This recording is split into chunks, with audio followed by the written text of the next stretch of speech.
Welcome back, everyone, to the deep dive.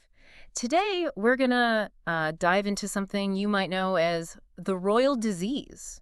Royal hemophilia. That's right, Yeah. royal hemophilia.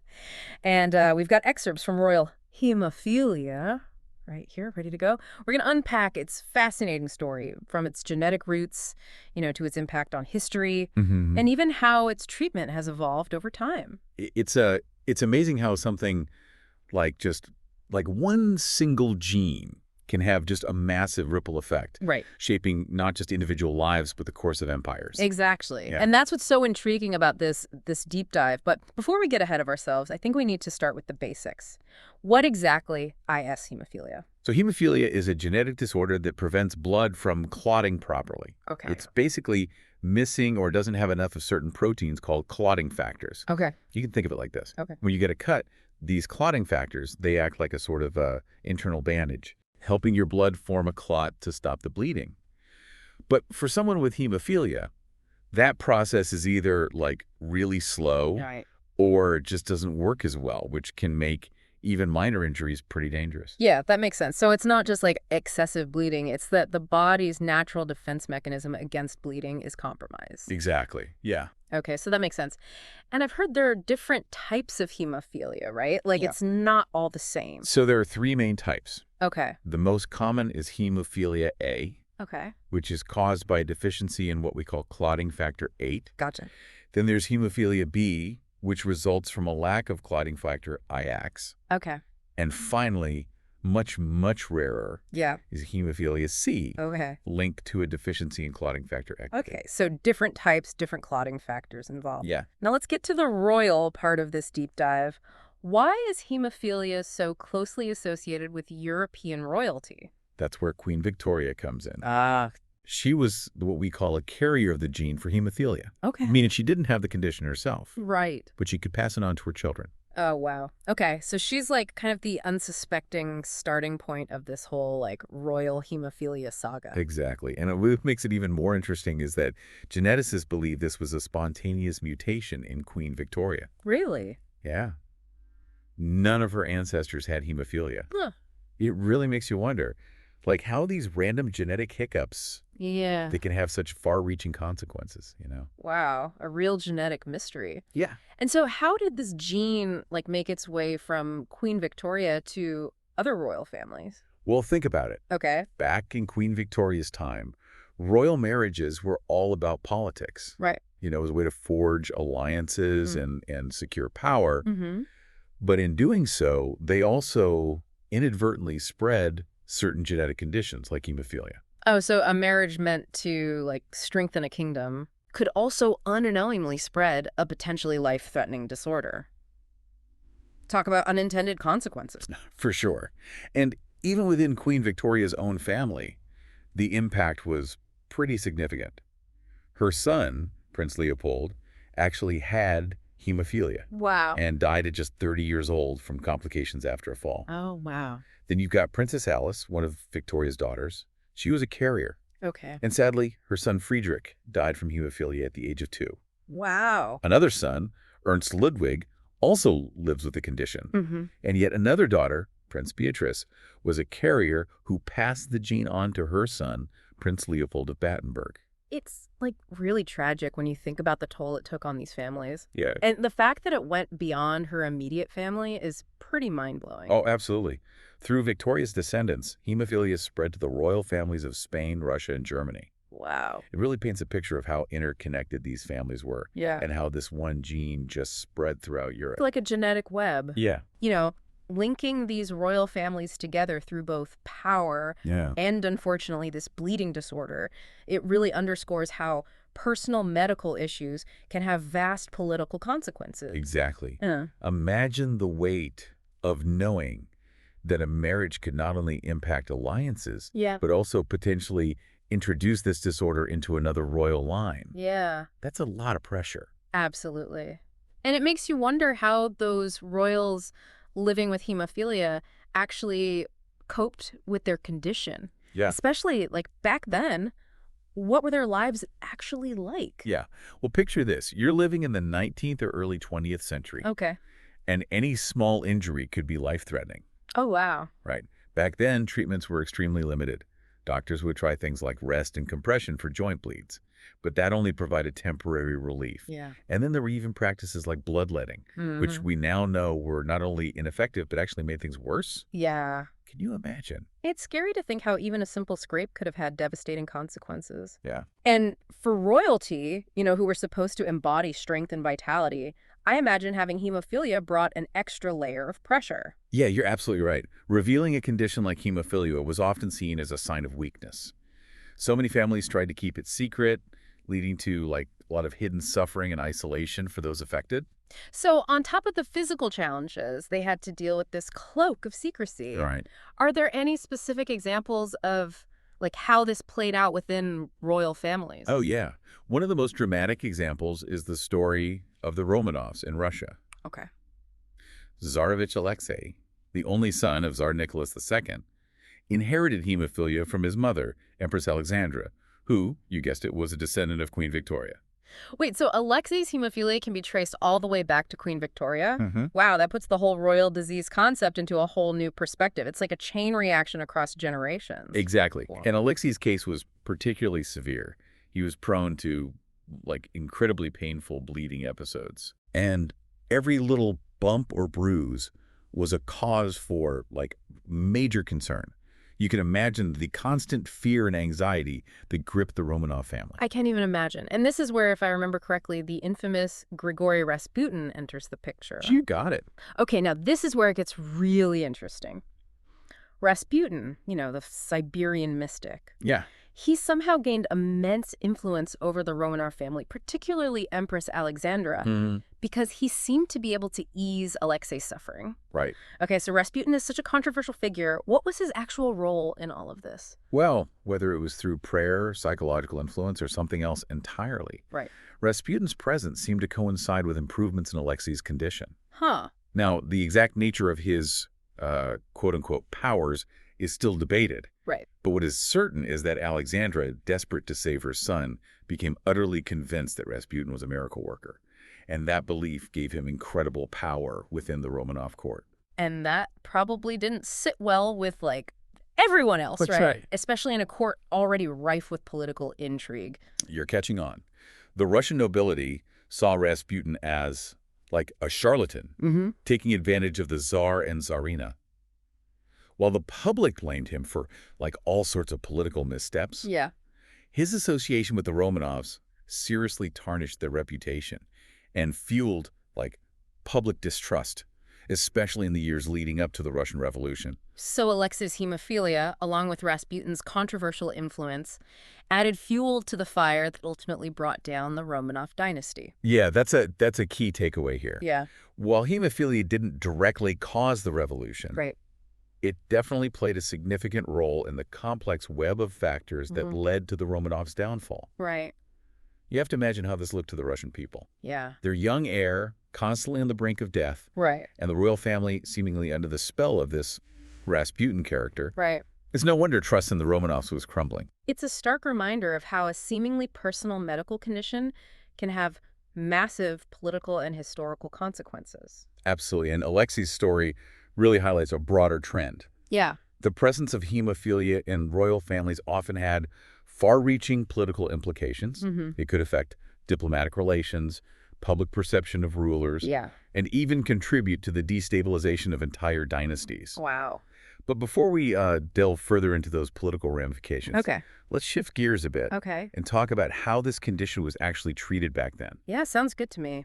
I'm curious to learn about those early treatments, especially knowing how much medical science has advanced since then. Well, get ready for a bit of a medical history lesson. Okay. Before modern medicine, treatment for hemophilia was pretty grim. We already talked about bloodletting, Right. which did more harm than good. Yeah, definitely not the best medical advice in hindsight. Not at all. And then there were countless ineffective herbal remedies and folk medicine practices that people turned to out of desperation. Yeah. But in the early 20th century, there was a glimmer of hope with the introduction of blood transfusions. Blood transfusions, that was like a major step forward. It was a groundbreaking development, Yeah. but also incredibly risky at the time. Right. Without proper understanding of blood types and sterilization techniques, Right. transfusions often led to dangerous complications. Right. So a step in the right direction, but still a far cry from the safe and effective transfusions we have today. Exactly. Yeah, it makes you appreciate how far we've come. Absolutely. The road to understanding and treating hemophilia has been long and winding, with both like amazing breakthroughs and devastating setbacks. Yeah. And speaking of breakthroughs, in our next segment, Okay. we'll delve into the remarkable advancements that transformed hemophilia care in the 20th century. Awesome. All right, so we talked about the challenges of treating hemophilia, in the past. Hmm. But I'm guessing things started to change for the better in the 20th century. Absolutely. The mid-20th century brought some major scientific breakthroughs that really revolutionized how we understand and treat hemophilia. Okay, I'm all ears. What kind of breakthroughs are we talking about? Well, for starters, scientists finally identified those specific clotting factors that are missing or deficient in people with hemophilia. Okay. Remember how we talked about those proteins Right. acting like an internal bandage? Yeah, clotting factors, APE and NIAX, right? Exactly. Pinpointing these clotting factors was a game changer. Okay. It meant scientists finally had a target Right. for developing more effective treatments. So instead of just trying to, manage the bleeding, they could actually address the root cause of the problem. Precisely. Mhm. And one of the first major advancements to come out of this new understanding was the development of plasma therapy in the 1940s. Plasma therapy. I vaguely remember learning about this in school. Wasn't it one of the first, truly effective treatments for hemophilia? It was. Doctors could finally infuse patients with plasma, that's the liquid part of blood, that contained the clotting factors they were missing. Okay. It wasn't a perfect solution, Right. but compared to the old methods, it was a huge leap forward. It's amazing how one scientific discovery can open up so many possibilities. But I imagine the quest for better treatments didn't stop there, right? Of course not. Scientists kept pushing the boundaries, and in the 1960s, they developed concentrated clotting factors. Okay. Now, this was another game changer. All right. Imagine this. Instead of having to go to the hospital for frequent plasma infusions, Right. people with hemophilia could actually self-administer treatment at home. Wow. That must have been life-changing for so many people. Yeah, Not just in terms of effectively, managing their condition, but also in gaining a sense of independence. you're absolutely right. It gave people with hemophilia the freedom to participate more fully in, everyday life Yeah. without the constant fear of bleeding episode disrupting their plans. Yeah, it's like they finally had some control over their lives. But then, didn't things take a turn for the worse in the 1980s with the contaminated blood products? Unfortunately, yes. That was a dark chapter in the history of hemophilia treatment. Contaminated blood products, used in some clotting factor concentrates, led to the widespread transmission of HIV and hepatitis C among people with hemophilia. Wow. It was a devastating blow to the community. That's heartbreaking. It just goes to show that even with incredible scientific progress, there can be unintended consequences. Yeah. It's a stark reminder that we always need to be vigilant and prioritize safety. Right. Thankfully, the scientific community responded quickly, developing much stricter screening procedures for blood products. Okay. And by the 1990s, another major breakthrough emerged: synthetic clotting factors. Synthetic clotting factors, so no more reliance on donated blood, which obviously greatly reduced the risk of transmitting diseases. Right. What a relief that must have been. A huge relief. And these synthetic clotting factors were also more effective and easier to administer. Right. Further improving the quality of life for those living with hemophilia. Wow. But the quest for a cure didn't end there. Right. In recent years, we've seen incredible advancements in gene therapy, which holds the potential to actually cure hemophilia. Okay, now we're talking cutting-edge science. Gene therapy for hemophilia.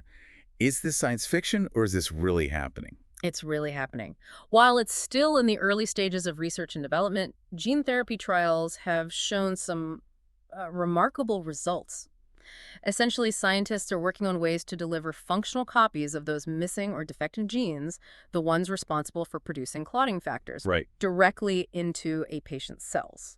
So basically, they're trying to reprogram the body to produce those missing clotting factors on its own. Exactly. And in some trials, patients have actually achieved near normal clotting factor levels. Wow. It's incredibly promising and offers real hope for a future where hemophilia could be cured. That's mind-blowing. We've come such a long way from those rudimentary treatments of the past.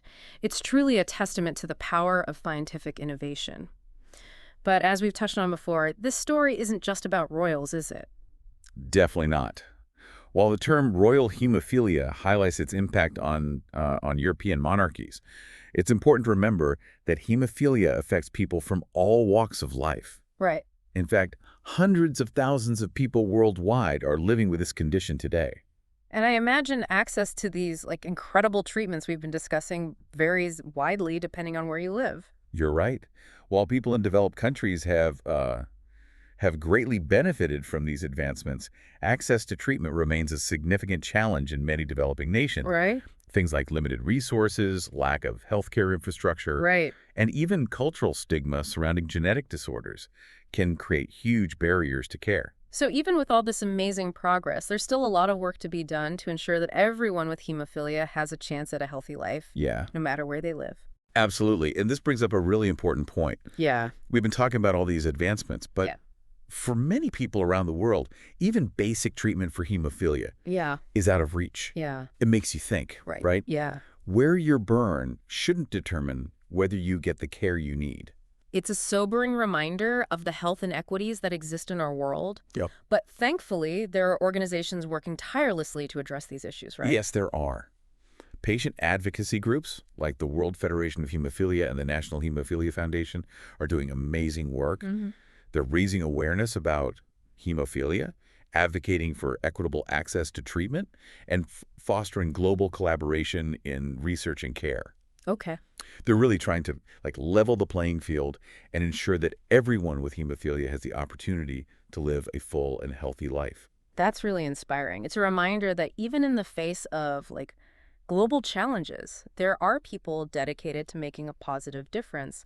But beyond the science and the advocacy, I think it's important to acknowledge the incredible resilience of those living with hemophilia. You're absolutely right. Imagine living with a condition that can make even the simplest activities risky. People with hemophilia have to be incredibly mindful and cautious, and yet so many of them not only manage their condition, but thrive in all aspects of life.